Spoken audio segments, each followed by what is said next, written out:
ರಾಗಿ malt powder ಮಾಡೋದು ಹೇಗೆ ಅಂತ ನೋಡೋಣ ಬನ್ನಿ. ಮನೇಲಿರೋ ಪದಾರ್ಥಗಳೇ ಸಾಕಾಗತ್ತೆ. ಎಕ್ಸ್ಟ್ರಾ ಏನ್ ಬೇಕೋ ಅದೆಲ್ಲ ನೀವು ಲೋಕಲ್ ಶಾಪ್ ಅಲ್ಲಿ ಅಥವಾ ಸೂಪರ್ ಮಾರ್ಕೆಟ್ ಅಲ್ಲಿ ಕಾಲ್ ಕೆಜಿ ತಗೊಬಂದ್ರು ಸಾಕು ಅಷ್ಟೇ. ಅಂದ್ರೆ ನೀವು ಜೀರಿಗೆ, ಪೆಪ್ಪರ್, ಗಸಗಸೆ ಇದೆಲ್ಲ ನೀವು ಒಂದೊಂದ್ ಸ್ಪೂನ್ ಹಾಕಿದ್ರು ಸಾಕಾಗತ್ತೆ. ನೆಕ್ಸ್ಟ್ ಎಲ್ಲ ನೀವು 1/4 ಕೆಜಿ ಹಾಕೊಂತ ಹೋಗಿ. ಐಟಮ್ಗಳು ಏನಾದ್ರು 1/4 ಕೆಜಿ ಅಥವಾ ಅರ್ಧ ಕೆಜಿ ಹೆಚ್ಚು ಕಮ್ಮಿ ಆದ್ರೂ ಏನು ತೊಂದರೆ ಇಲ್ಲ. ನಾನ್ ನಿಮ್ಗೆ ಕೆಲವೊಂದು ವಿಡಿಯೋದಲ್ಲಿ ಮೆನ್ಷನ್ ಮಾಡಿಲ್ಲ, ಆದ್ರೆ ನನಗ್ ತಿಳಿದಿರೋ ಒಂದು 30ರಿಂದ 35 ಐಟಮ್ ಅಂತೂ ನಾನಿಲ್ಲಿ ಆಡ್ ಮಾಡಿದೀನಿ. ಎಲ್ಲದನ್ನು ತಗೊಂಡು ತೊಳೆದು ಒಣಗಿಸ್ಕೊಂಡು ಹುರಿದು ಪುಡಿ ಮಾಡಿ ಇಟ್ಕೊಂಡಿರೋದು. ಎಲ್ಲ ಲೀಸ್ಟ್ ಹೇಳ್ತಾ ಹೋಗ್ತೀನಿ, ನೀವು ನೋಡ್ಕೊಳ್ಳಿ, ನೋಟ್ ಮಾಡ್ಕೊಳ್ಳಿ. ಹೆಸರು ಕಾಳು, ಮೈಸೂರು ಬೇಳೆ ಅಂತಾರೆ ಮಸೂರ್ ದಾಲು, ಶೇಂಗಾ, ಜೀರಿಗೆ, ಕಾಳುಮೆಣಸು, ಗಸಗಸೆ, ಕಡಲೆಬೇಳೆ, ತೊಗರಿಬೇಳೆ, ಉದ್ದಿನ ಬೇಳೆ, ಏಲಕ್ಕಿ. ನಿಮ್ಗೆ ಏಲಕ್ಕಿ ಅಂದ್ರೆ 2ರಿಂದ 3 ಸಾಕಾಗತ್ತೆ.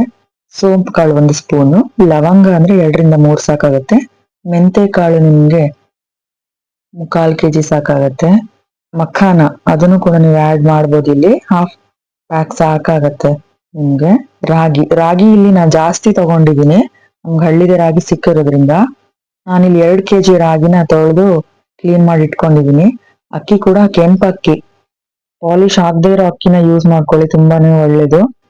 ಡ್ರೈ ಫ್ರೂಟ್ಸ್ ಕೂಡ 1/4 ಕೆಜಿ ಸಾಕಾಗತ್ತೆ. ನಾನಿಲ್ಲಿ ಬಾದಾಮಿ, ಗೋಡಂಬಿ ಮತ್ತೆ ವಾಲ್ನಟ್ ಕೂಡ ಇಲ್ಲಿ ಆಡ್ ಮಾಡಿದೀನಿ. ಹಾಗೆ ನಿಮ್ಗೆ ಜೋಳ, ಗೋಧಿ, ನವಣೆ, ಮಿಲೆಟ್ಸ್ ನಿಮ್ಗೆ ಯಾವ್ದ್ಯಾವ್ದು ಸಿಗುತ್ತೋ ಅದು ಎಲ್ಲದನ್ನು ಯೂಸ್ ಮಾಡ್ಕೊಳ್ಳಿ. ಕಾಬೂಲ್ ಕಡಲೆ, ಬಾರ್ಲಿ, ಮತ್ತೆ ನಿಮ್ಗೆ ಪಂಪ್ಕಿನ್ ಸೀಡ್ಸ್ ಎಲ್ಲ ಕಡೆ ಸಿಗತ್ತೆ. ಕಲ್ಲಂಗಡಿ ಬೀಜ, ಸೂರ್ಯಕಾಂತಿ ಬೀಜ, ಕುಂಬಳಕಾಯಿ ಬೀಜ, ಸೌತೆಕಾಯಿ ಬೀಜ ಎಲ್ಲಾನು ಸೇರಿಸ್ಕೊಳ್ಳಿ. ಇದನ್ನ ಫ್ರೈ ಮಾಡ್ಕೊಂಡು ಬೇಗ ಆಗ್ಬೇಕು ಅಂದ್ರೆ 2 ಬಾಣಲಿ ಇಟ್ಕೊಂಡು ನೀವು ಮಾಡ್ಕೊಳ್ಳಿ. ಸ್ವಲ್ಪ ಆರಿದ ಮೇಲೆ ನೀವು ಮನೇಲೆ ಮಿಕ್ಸಿ ಮಾಡ್ಬೋದು, ಇಲ್ಲ ಮಿಲ್ಲಿ ಕೂಡ ಕೊಡ್ಬೋದು. ನೆಕ್ಸ್ಟ್ ಓಟ್ಸ್ ಕೂಡ ನೀವು ಆಡ್ ಮಾಡ್ಕೋಬಹುದು. ಸ್ವಲ್ಪ ರುಚಿಗೆ ಉಪ್ಪು ಮತ್ತೆ ಸ್ವಲ್ಪ ಅರಿಶಿಣ ಪುಡಿಯನ್ನು ಸೇರಿಸ್ಕೊಳ್ಳಿ. ಹುರುಳಿಕಾಳು ಕೂಡ ನೀವು ಇಲ್ಲಿ ಸೇರಿಸ್ಕೋಬಹುದು. ಐಟಮ್ 1/4 ಕೆಜಿ ಅಥವಾ ಅರ್ಧ ಕೆಜಿ ಸೇರಿಸ್ಕೊಂಡ್ರು ಆಗತ್ತೆ ನಿಮ್ಗೆ. ಬಿಳಿ ಜೋಳ ನಮ್ಗೆ ಸಿಕ್ಕಿದೆ, ಸಬ್ಬಕ್ಕಿ ಕೂಡ ನಾವಿಲ್ಲಿ ಆಡ್ ಮಾಡ್ಕೊಂಡಿದೀವಿ. ಮತ್ತೆ ಮೇನ್ ಆಗಿ ನಾನು ವಿಡಿಯೋದಲ್ಲಿ ತೋರಿಸಿಲ್ಲ, ಅಗಸೆ ಬೀಜ ಕೂಡ ನಿಮ್ಗೆ ಸಿಕ್ಕಿದ್ರೆ ಅದನ್ನ ನೀವು ಅರ್ಧ ಕೆಜಿ ಆಡ್ ಮಾಡ್ಕೊಳ್ಳಿ, ಅದು ಕೂಡ ತುಂಬಾ ಒಳ್ಳೇದು. ಉದ್ದಿನ ಬೇಳೆ ಕೂಡ ನಿಮ್ಗೆ ಸಿಕ್ಕಿದ್ರೆ ಅಥವಾ ಮಡಿಕೆ ಕಾಳೆಲ್ಲ ಸಿಕ್ಕಿದ್ರೆ ಅದನ್ನು ಕೂಡ ಆಡ್ ಮಾಡ್ಕೊಳ್ಳಿ. ನನಗೆ ಎಷ್ಟು ಸಿಕ್ಕಿದೆ ಐಟಮ್ ಅಷ್ಟನ್ನು ಮಾತ್ರ ಇಲ್ಲಿ ನಾನು ವಿಡಿಯೋದಲ್ಲಿ ತೋರಿಸಿದ್ದೀನಿ. ನಿಮ್ಗೆ ಯಾವ್ದು ಅವೈಲೇಬಲ್ ಇದೆ ಅದನ್ನ ನೀವು ಹಾಕ್ಬಿಟ್ಟು ಯೂಸ್ ಮಾಡ್ಕೊಳ್ಳಿ ಮನೇಲೆ. ನಿಮ್ಗೆ ವೆಯ್ಟ್ ಗೇನ್ ಆಗೋರಾದ್ರೆ ಮಾಡೋ ವಿಧಾನ ನಾನು ತೋರಿಸಿದ್ದೀನಿ ಲಾಸ್ಟಿಗೆ ಎಂಡಿಂಗ್ ಅಲ್ಲಿ, ವಿಡಿಯೋ ಎಂಡ್ ತನಕ ನೋಡಿ.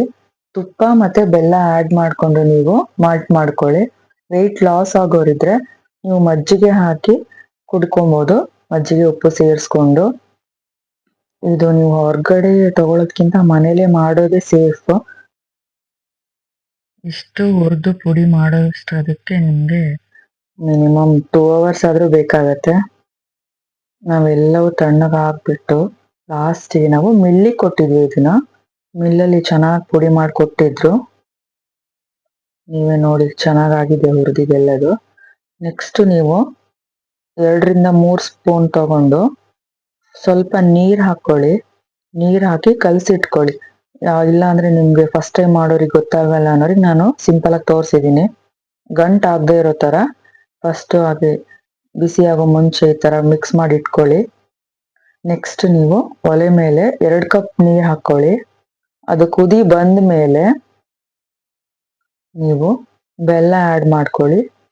ಮತ್ತೆ ಆಲ್ರೆಡಿ ಮಿಕ್ಸ್ ಮಾಡಿ ಇಟ್ಕೊಂಡಿದ್ವಲ್ಲ ಉಪ್ಪು, ಅದನ್ನ ಹಾಕಿ ತುಪ್ಪದ ಜೊತೆಗೆ ಕಲ್ಸಿಟ್ಕೊಂಡ್ರೆ ನಿಮ್ಗೆ ಮಾಲ್ಟ್ ರೆಡಿ ಆಗತ್ತೆ.